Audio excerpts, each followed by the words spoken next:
Tu es notre vie et nous le savons, Seigneur, par la foi, nous voulons te bénir, te glorifier. Amen. Je vous salue encore dans le nom de Jésus. Et nous sommes aujourd'hui jeudi saint. C'est un jour important dans la vie de Jésus. Vous savez, quand quelque chose de grave doit vous arriver, et la journée, quand vous vous levez, l'atmosphère change. Voilà. Et ce jour-là, l'atmosphère a totalement changé. C'est un grand jour. Vous voyez, quand tout le monde est contre vous et que vous sentez déjà le complot, ça peut être au travail, vous vous rendez compte qu'il y a des réunions derrière vous, ou même en famille, et que chacun vous voyant, passe à côté quoi. Et ce jour-là, le monde spirituel était en ébullition, parce que quelque chose de grave, de très important, je le dirais, devait se passer. Vous voyez, l'humanité d'alors est arrivée au sommet de sa haine contre une personne qui n'a rien fait. Toutes les fois où un innocent souffre, c'est Jésus qui souffre. Et l'innocent, c'est celui qui ne peut pas se défendre lui-même. Vous savez, une accusation est quelque chose de terrible. Je dis souvent aux chrétiens, écoute, si tu peux dire non ou oui, tu le dis. Mais c'est Dieu qui justifie l'homme. Et Dieu justifie l'homme dans le temps. Vous voyez, ceux qui sont venus arrêter Jésus, ils l'ont arrêté comme on arrête un criminel, nuitamment. Et c'est une méthode pour arrêter un criminel. On sait que la journée, il est en déplacement, mais la nuit, il est là. Alors Jésus dit, mais moi j'ai prêché dans vos synagogues, partout j'ai marché, mais vous ne m'avez pas arrêté. Mais pourquoi vous attendez cette nuit pour m'arrêter comme si j'étais un criminel? Oui, c'est ce mystère de ce jour. Je le dirai sur le renversement des valeurs. Et on va le voir un peu plus demain. On préfère libérer un criminel et condamner un juste. Mais c'est ainsi notre monde.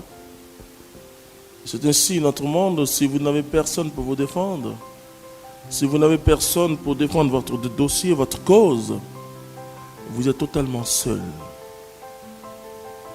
Mais grâce soit rendue à Dieu, vous et moi, nous avons Jésus. Ouais. Et c'est ça, nous avons Jésus. Alors quand nous avons Jésus, nous ne sommes plus seuls parce que nous avons l'avocat auprès de nous. Jésus dit, je vous envoie le Saint-Esprit. C'est le paraclet, c'est le consolateur, c'est l'avocat pour nous défendre. Et c'est pourquoi il dira à ses disciples, quand on va vous traîner devant les tribunaux, soyez sans crainte. Parce que tout ce que vous allez dire sera inspiré par l'Esprit de mon Père. Alors, ce jour est très important que nous allons voir. Le thème que je vais traiter, c'est l'imitation du Christ, chemin de plénitude.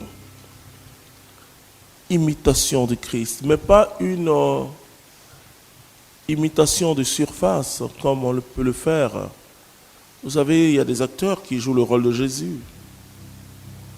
Mais bon, ils essaient d'imiter Jésus. Et on les habille en boubou, avec une barbe, etc. C'est bien. Mais c'est une imitation très extérieure. Et donc c'est de la comédie. Un film, c'est une comédie. Ce sont des artistes. Ils essaient de mimer la réalité. Mais nous, chrétiens, nous avons à vivre la réalité de Jésus. Et c'est en vivant cette réalité de Jésus que nous sommes sur le chemin de la plénitude. À partir du verset 6. Oui, à partir du verset 6. Bon, tu vas prendre à partir du verset 1 jusqu'à ce que je dise stop, voilà. Aussi, je vous en conjure par tout ce qu'il peut y avoir d'appel pressant dans le Christ, de persuasion dans l'amour, de communion dans l'esprit, de tendresse compatissante. Mettez le comble dans ma joie par l'accord de vos sentiments. Ayez le même amour, une seule âme, un seul sentiment. N'accordez rien à l'esprit de parti, rien à la vaine gloire, mais que chacun par l'humilité estime les autres supérieurs à soi. Ne recherchez pas chacun vos propres intérêts, mais plutôt que chacun songe à ceux des autres. Ayez entre vous les mêmes sentiments qui sont dans le Christ Jésus. Lui, de condition divine, ne retint pas jalousement le rang qu'il égalait à Dieu. Mais il s'anéantit lui-même, prenant condition d'esclave et devenant semblable aux hommes. S'étant comporté comme un homme, il s'humilia plus encore, obéissant jusqu'à la mort et la mort sur une croix. Aussi Dieu l'a-t-il exalté et lui a-t-il donné le nom qui est au-dessus de tout nom, pour que tout au nom de Jésus s'agenouille au plus haut des cieux, sur la terre et dans les enfers, et que toute langue proclame de Jésus-Christ qu'il est Seigneur, à la gloire de Dieu le Père. Parole du Seigneur notre Dieu.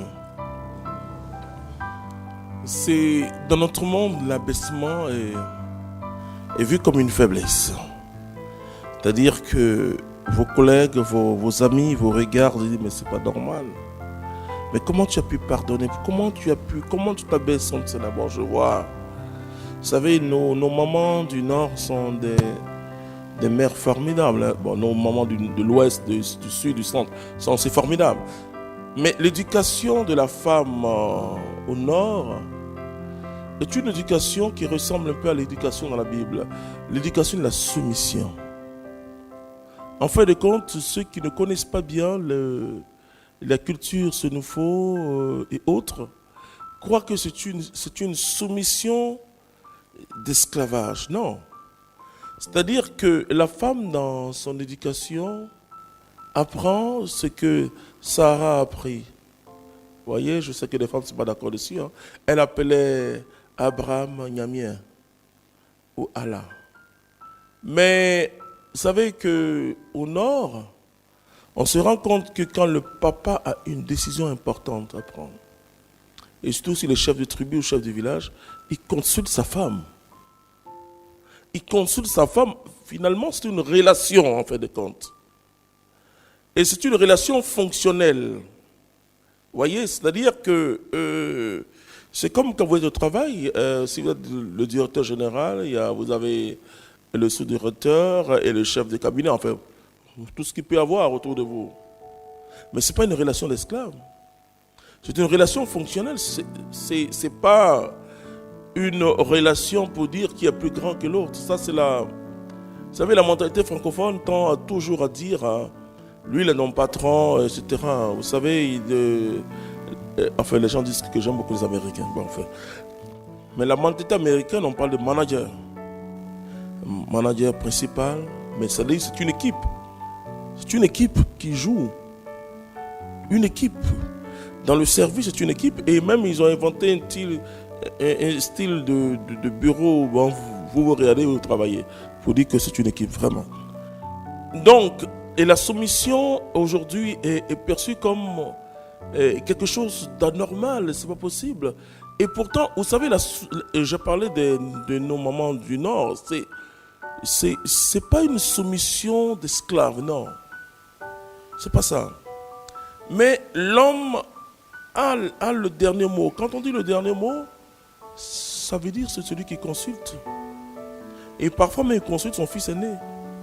Pour dire, bon, c'est vrai, les gens vont venir pour la réunion, mais voici, moi j'ai pensé, j'ai réfléchi. Quelle décision je dois prendre, voilà. Mais c'est lui l'homme. Celui qui est le chef du village. Ce n'est pas sa femme, ce n'est pas son fils. Voilà. Donc, aujourd'hui, la soumission est vue comme non et quelque chose de très inégalitaire. C'est-à-dire, on dit, bon, écoute, c'est pas normal. Non, c'est... Jésus nous montre le chemin de l'humilité que les théologiens appellent la kénose, l'abaissement. Plus tu t'abaisses, plus tu es grand. Plus tu t'abaisses, plus tu es grand. Voici ce que Jésus vient nous enseigner. Alors qu'on dit non, mais si tu t'abaisses, tu n'es rien. Vous savez, Marie dira, et face à Élisabeth, dans l'onction du Saint-Esprit, il s'est abaissé sur son humble, il s'est penché, sur son humble servante. Oui. Et le mot humble veut dire c'est qui n'est rien. Je dis, la grande valeur de Marie, c'est qu'elle est de chez nous. Elle est une femme de nos campagnes. Elle n'est pas une déesse. Elle ne savait pas tout. Elle évoluait comme chaque jeune fille. Elle avait une grâce. Mais la grâce de Dieu est toujours quelque chose de caché. Peut-être que toi, tu as une grande grâce. C'est caché. Marie même ne prenait pas conscience qu'elle avait une grâce cachée. C'est pourquoi quand l'ange vient, la première parole que l'ange dit, une grâce t'a été faite. Et l'Écriture nous dit qu'elle est tellement étonnée, mais pourquoi? Qu'est-ce que j'ai fait de grand? Qu'est-ce que j'ai plus que les autres? Oui. La grâce est enfouie en quelqu'un qui ne sait pas. Et Marie pensait que ce sourire qu'elle avait, cette vie d'amour qu'elle avait, elle pensait que comme tout homme, on est né. Bon, voilà.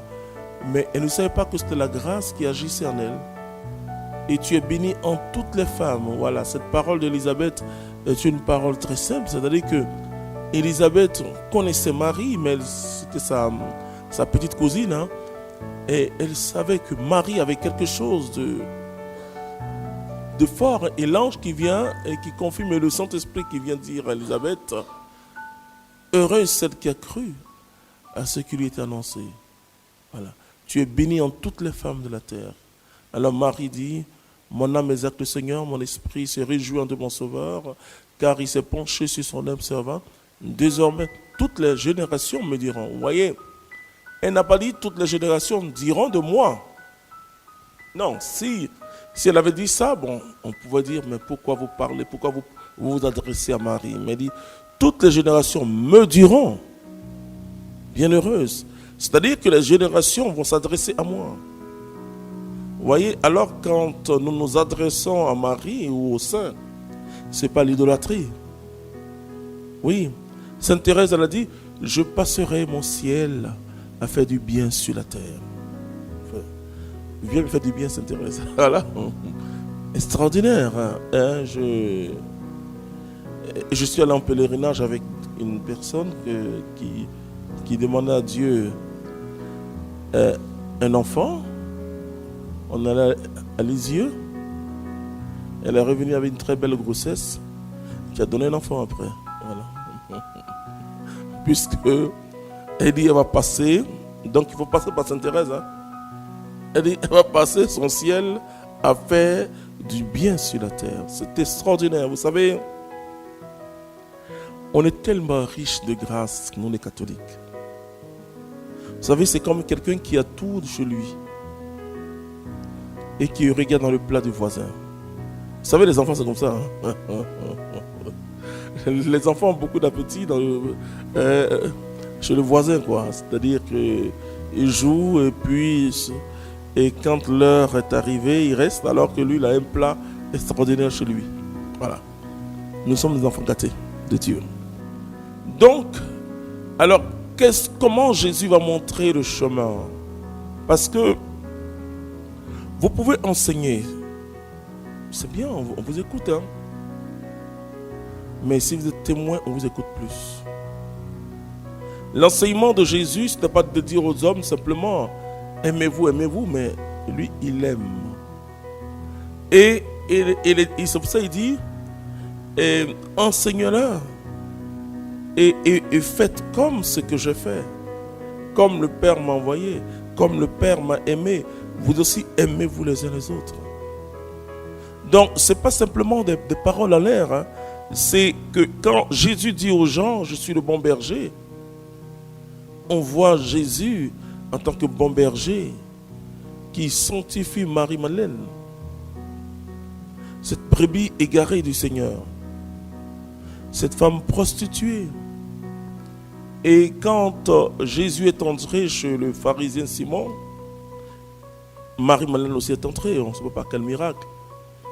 Alors elle va directement vers Jésus. Alors le pharisien se dit, mais si celui était vraiment prophète, il saura que cette femme est impure. Voilà. C'est ça le bon berger. Le bon berger, c'est celui qui laisse les autres brebis pour aller chercher la brebis égarée. Voilà. Et l'acte que Jésus a posé a même étonné tous ses disciples. Et même ça a énervé Judas, parce qu'elle prenait du parfum et puis elle versait sur les pieds de Jésus. Mais enfin, oh maître, on pourrait vendre ces parfums et distribuer l'argent pauvre. Parce que c'est un acte, et c'est bizarre, voilà. Le maître, le saint qui se laisse toucher par la pécheresse publique. Voilà. Et donc, l'abaissement de Dieu, d'abord, c'est que Dieu devient homme. Oui, c'est vraiment qui a cru en ce qui nous est annoncé. C'est difficile de voir que...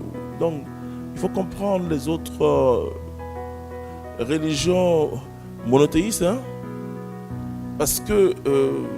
c'est-à-dire ceux qui croient en un seul Dieu, comment croire? Et ce Dieu saint passe par une femme, parce que leur considération de la femme n'est qu'une considération sexuelle. Et donc, avec tout ce qu'ils appellent l'impureté, les menstrues, et pour eux, c'est vraiment... Excusez-moi, vous savez que parfois les Juifs et les autres allaient en regardant la femme, on ne comptait même pas la femme. Hein. Bon, on ne comptait pas la femme. Hein. Et c'est pourquoi Paul va leur dire, et d'abord Pierre va dire que nous avons le même héritage. Voilà. Et donc, comment comprendre que Dieu, qui est si saint, passe par un être humain? Ça, Dieu a bien eu l'humanité. Parce que, qu'est-ce que le diable, et surtout le diable, qu'est-ce que le diable a dit à Ève? Il a dit à Ève, si tu manges de ce fruit, tu seras comme Dieu. Si tu manges de ce fruit, tu seras comme Dieu.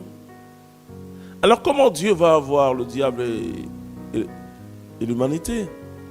C'est que Dieu devient homme. Est-ce que vous ne voyez pas un peu? Voilà, voici quelqu'un qui dit à Ève, il sait que si tu manges ça, donc il n'est pas bon. Si tu manges ce fruit, tu seras comme lui. Et Dieu, pour nous dire qu'il nous aime et que nous sommes une créature de choix, Dieu devient homme. C'est un événement majeur. Oui, le grand Dieu, celui qui n'a pas de commencement ni de fin, il devient homme dans le sein de Marie. Vous voyez, c'est pourquoi on dit il est né de la Vierge Marie. On ne peut pas, dans le credo, on ne peut pas sauter ça. Le mystère de l'incarnation, on ne peut pas le sauter. C'est pas possible. Voilà. Donc il devient homme. Mais il s'abaisse. Il choisit quoi? Vous voyez, il devient homme, mais il prend une condition d'esclave. Ce n'est pas le fait d'être homme que Jésus prend la condition d'esclave. Hein? Non. Mais c'est le service qu'il va rendre à l'humanité. Alors, vous savez, c'est comme si vous avez, je ne sais pas, quel est le pays le plus puissant du monde même? Bon, je ne sais pas, ouais, les États-Unis. Mais ce n'est pas forcément le pays le plus riche du monde. Hein. Donc on est d'accord, ok. Et bon, Trump, il est assez gros, donc s'il vient, on sait que c'est Trump. On connaît sa figure, bon, enfin, ça sera difficile de jouer le jeu. Bon, mais admettons qu'on ne connaissait pas Trump. Et il est président, peut-être que tu ne l'as jamais vu. Tu es dans un village où il n'y a pas de télévision. C'est ça, hein. Voilà, et il vient. Et il vient demander, il travaille, il dit, bon, je serai votre esclave, et puis il travaille seulement. Mais en travaillant, en nous servant, cela ne veut pas dire qu'il n'est plus le président de la République. Mais il a pris la condition d'esclave. Et il vient laver nos pieds, ce que nous allons voir, Jésus qui lave nos pieds. Et il vient à notre secours, il vient, enfin, il est vraiment à notre service, voilà. Il reste toujours Dieu. Donc la condition d'esclave dont Paul parle, c'est le caractère de servir de Jésus. Jésus vient nous servir et puis il choisit la partie la plus basse de l'humanité. Il est dans une crèche, il n'a pas de toit. Hein. Le disciple dit, enfin c'est le premier qui dit, maître, où demeures-tu? Il dit, venez, voyez. Et vraiment, il prend cet esclavage, ce vêtement d'esclavage, il le prend d'une manière sensible et forte à la croix. À la croix, Jésus devient le pécheur. Et Paul va loin et dit, il est devenu péché à cause de nous. Il prend à la croix nos maladies, nos souffrances et tout ce qui peut arriver de terrible à un être humain. Il dit non, c'est moi. Il dit à son père, laisse Clément, c'est moi. C'est moi le pécheur, c'est moi qui ai déconné. L'innocent, parce que l'accusation qu'on fait à Jésus, c'est vrai que quand on ne comprend pas, on va insulter les Juifs, c'est fatigué. Oui.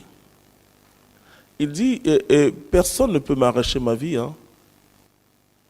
Il dit à Pilate, oh, ne crois pas que tu as un aussi grand pouvoir.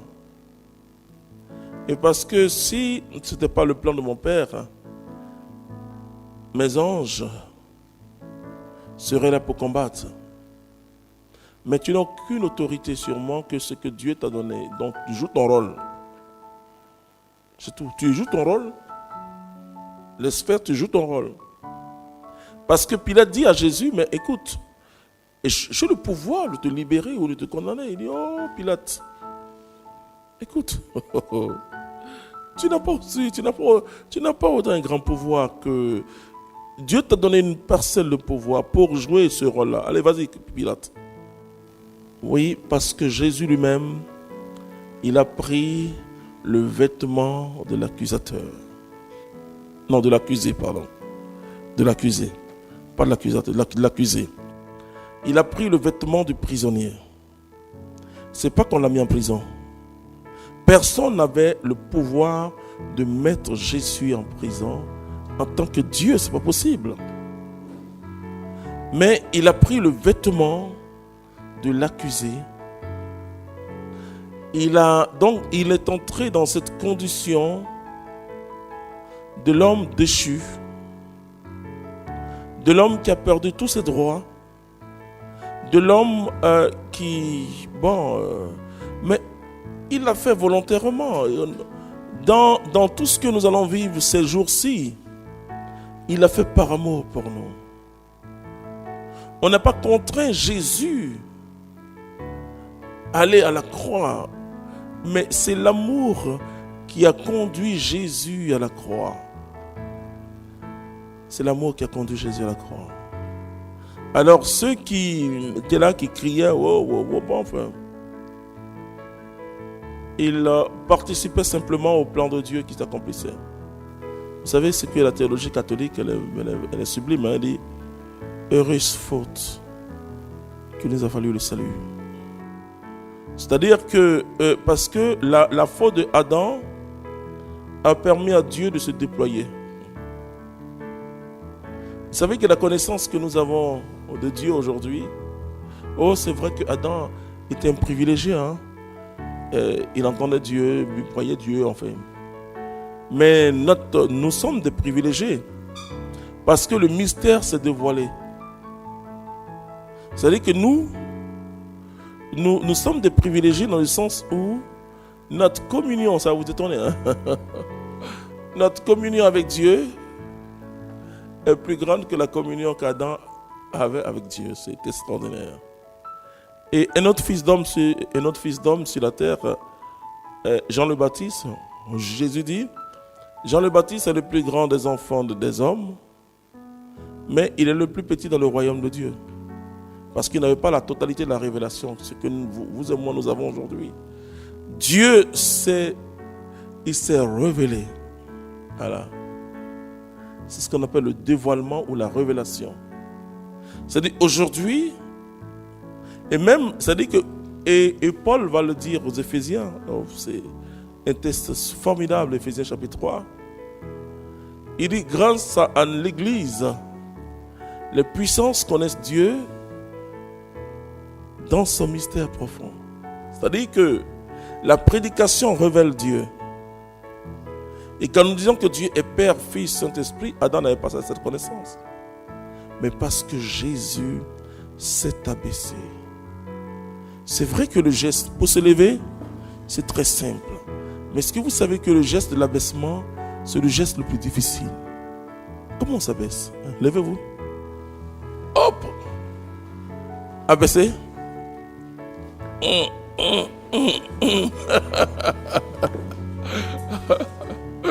Voilà. Et c'est un geste difficile. Alors on ne veut pas s'abaisser. Tu sais qui je suis? Non. Le plus grand doit être le plus petit parmi vous. Le plus grand, celui qui est le plus grand doit être le serviteur de tous. Est-ce que c'est compliqué? Non. Et c'est pourquoi le pape signe serviteur des serviteurs. C'est-à-dire, vous savez, si au moins Jésus défendait les justes. Ah Seigneur, si tu défendais les justes. Mais il défend le coupable. Tu sais, le coupable, c'est celui peut-être qui t'a offensé. Hein? C'est celui qui t'a blessé, qui t'a humilié. Mais c'est lui que Jésus défend. Seigneur, c'est pas normal. Il dit, je ne suis pas venu pour les justes. Ah oui, toi tu es juste, alors tu reconnais que ton frère n'est pas juste. Un peu comme ces pharisiens et le publicain qui vont prier. Vous savez, le publicain, c'est quelqu'un qui est considéré comme un pécheur, une traite, parce que lui, vous savez, il travaille aux impôts. Et on dit, il est contre son peuple, il n'est pas bien, etc., etc. Et les deux vont au temple pour prier. Et ce que le pharisien dit, c'est vrai. Hein? Il dit, Seigneur, je te bénis de ce que je ne sois pas comme celui-là. Oui, c'est vrai. Moi, je jeûne 2 fois par semaine. Oui, c'est vrai. Moi, je donne ma dîme, je donne le monde. Oui, c'est vrai. Et l'autre, qu'est-ce qu'il va dire? Pitié, pitié, Seigneur.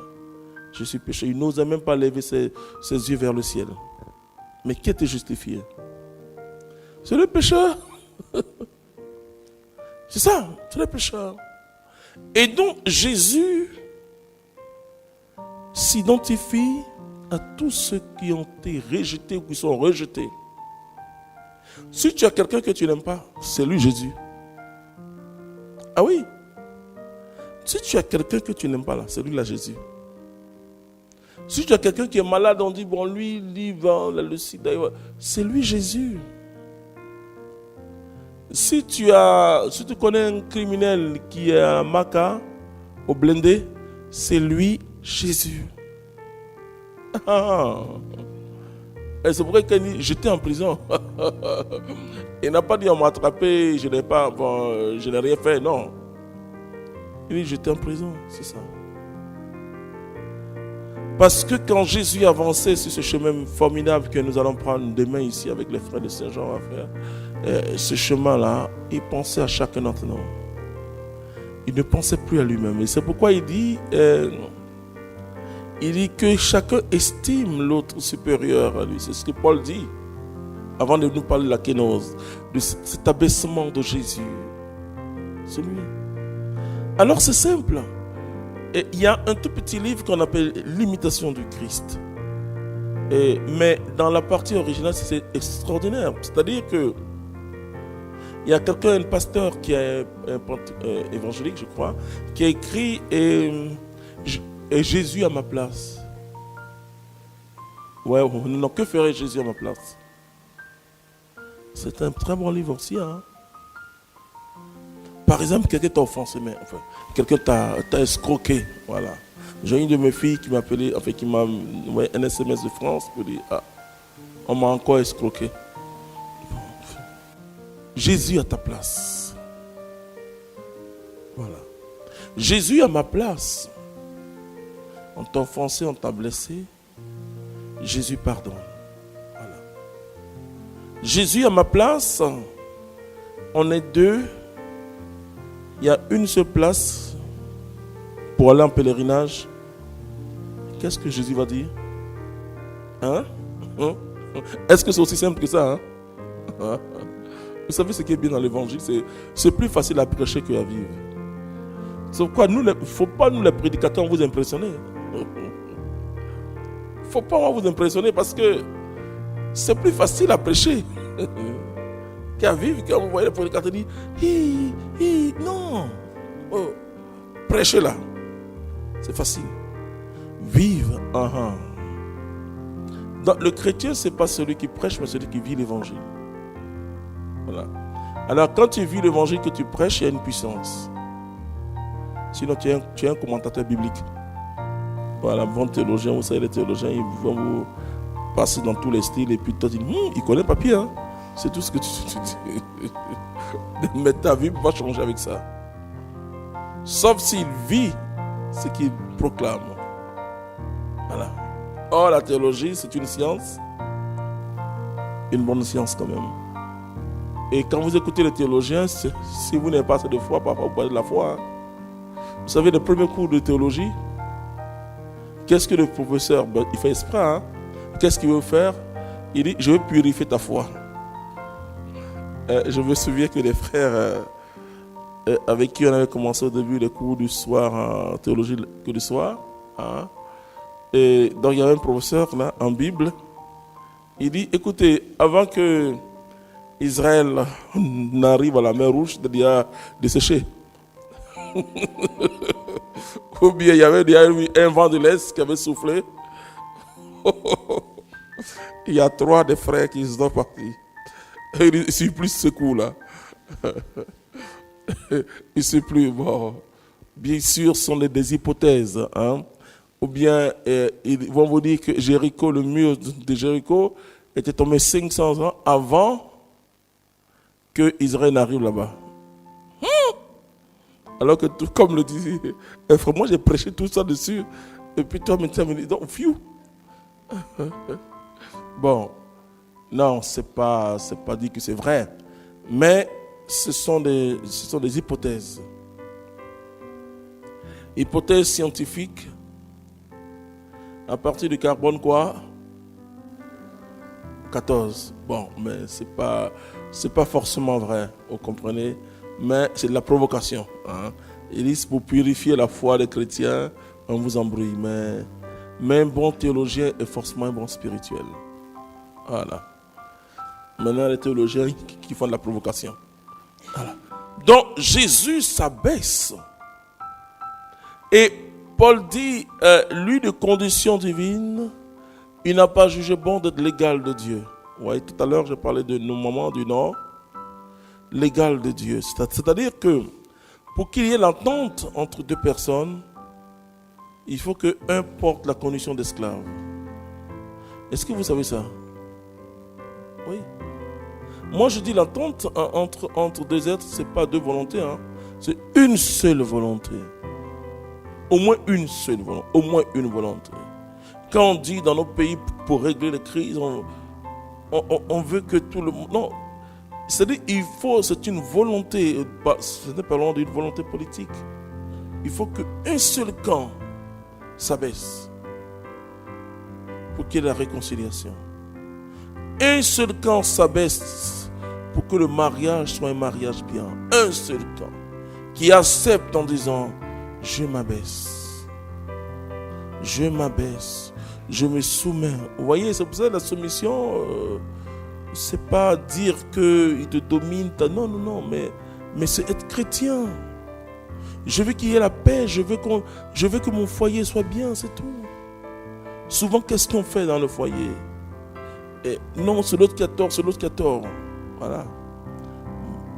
Vous savez, pour que ton mari ou ta femme change, il faut changer ton regard sur ta femme ou ton mari, c'est tout.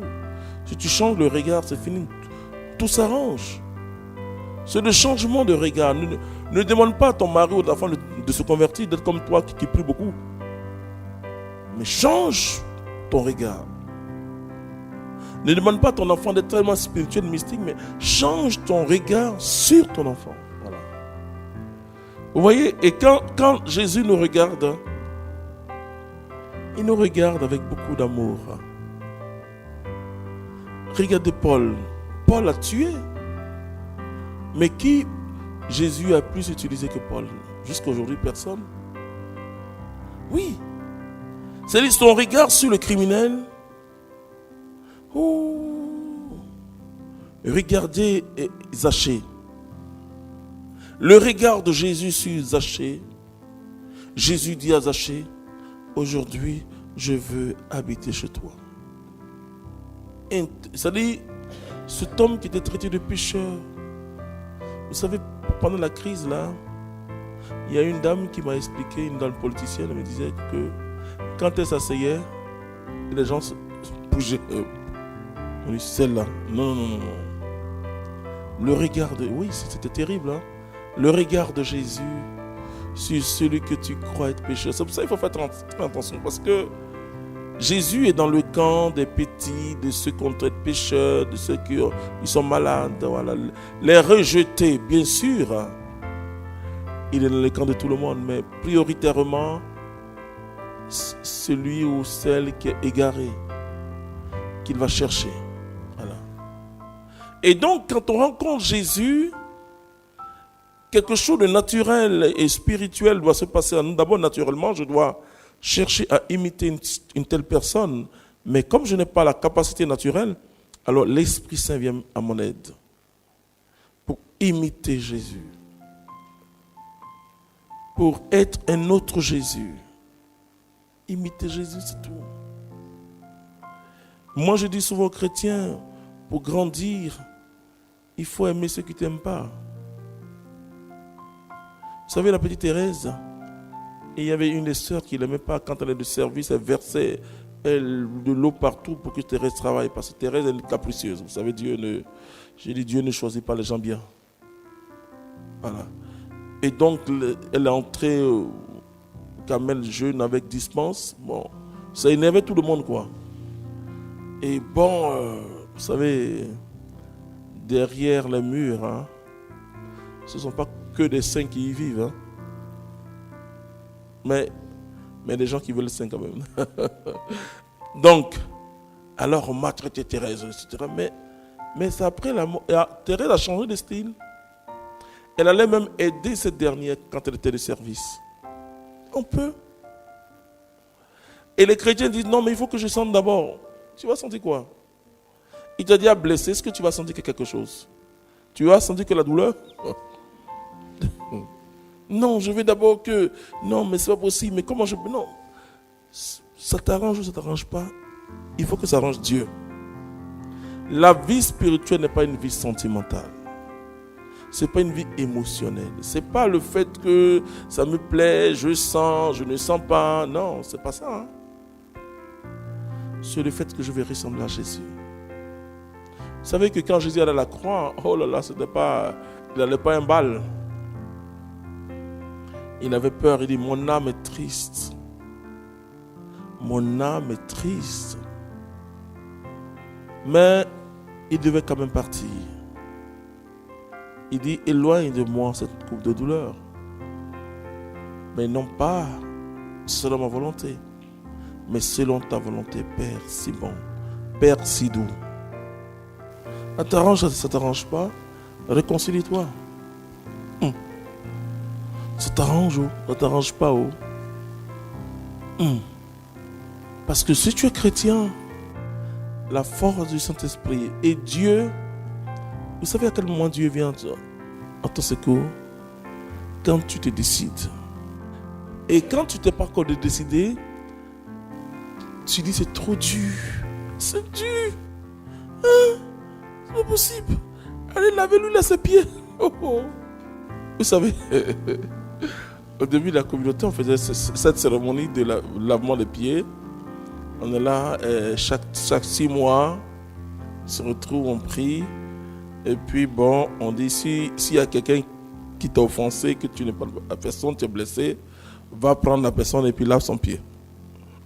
Bon, au début, ça marchait bien. Mais arrivé pour moi, pou. C'est-à-dire que tu vois quelqu'un venir vers toi. Donc tu te poses la question. Tu as marché avec lui d'abord. Vous êtes venus ensemble à la prière. Puis il vient. Et puis quand tu regardes la figure de l'autre, pourquoi tu es venu chercher? J'ai changé la forme de réconciliation. Mais comment? On vous regarde là. On vous a vu ensemble venir à la prière. Et puis, tu veux dire que je te blesse le dos, les deux discutent en même temps. Le lavement des pieds devient difficile. J'ai changé les méthodes. Oui. C'est-à-dire qu'il faut aller au bout de notre foi. Et aller au bout de notre foi, c'est se poser cette question, est-ce que je suis chrétien? Qu'est-ce qu'être chrétien? Être chrétien, c'est quoi? C'est prier. Beaucoup de religions prient, hein, frères et sœurs. Beaucoup, les bouddhistes prient mieux que nous. Hein. Enfin, non, plus que nous. Il y a beaucoup de qui prient. Oh. Priez là, on prie. Mais qu'est-ce qu'être chrétien? C'est imiter Jésus. Être Jésus pour le monde. Oui, je dis bien être Jésus pour le monde.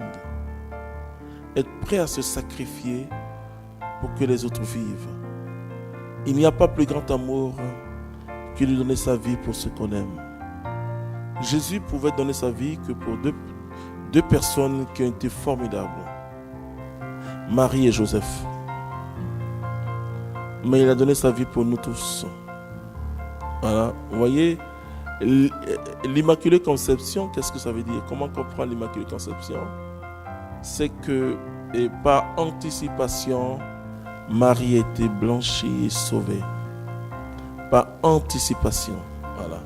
C'est-à-dire, c'est ce qui s'est passé le jour où Marie devait être conçue.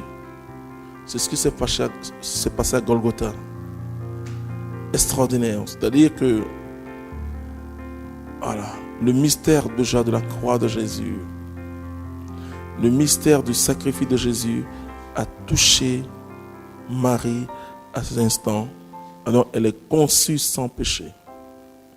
Une goutte de sang a touché Marie. Voilà. Donc en dehors d'elle, nous pouvons être immaculés par le baptême, mais nous ne sommes pas conçus sans péché. Et en Lectio Divina, il faut lire ce texte de Paul aux Philippiens chapitre 2, du verset 1 au verset 11. Vous vous mettez quelque part et vous lisez ce texte simplement. Que Dieu vous bénisse. Amen.